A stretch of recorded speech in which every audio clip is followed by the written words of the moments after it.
Saya akan recommend sebab memang cantik lah dia punya tu, and kebetulan rezeki kita orang weather pun memang okey. And then I expect to be akan panas lagi tapi okey. Tak berpeluh sangat.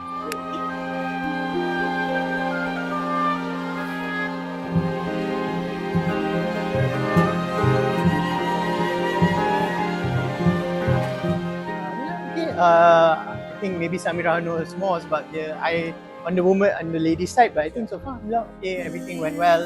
Dulu bagi saya overall memang okey. Kita orang pun tak ada stress ke apa-apa tu, memang okey. Dari side kami Tak ada stress lah Okey untuk lah. saya pengantin. Semua jalan lancar. even kalau nampak macam ada control crowd tu lah, especially tak during penuh bergambar ke apa.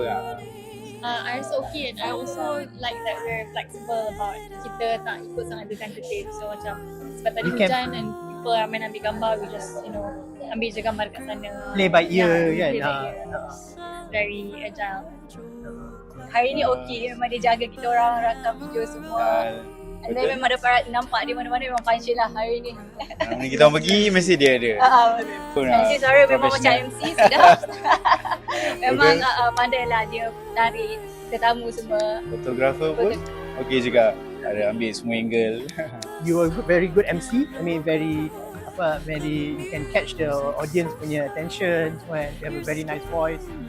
Afiq also is very helpful and always macam even yang macam duit tu pun dia tolong bawa kan, and macam I think he knows the things lah in out lah. So yeah, I think all in all very good job Nikah Satu, and all the event went smoothly lah. Decoration pelamin cantik according to apa yang kita orang request tu. So berhati lah dengan pelamin. I really like it. Actually semalam sebab I duduk sini, semasa diorang tengah buat tu I was here lah. So they actually took my consideration and input. They ikut to my liking. So they were very helpful juga. Mudah kan? Kahwin je lah.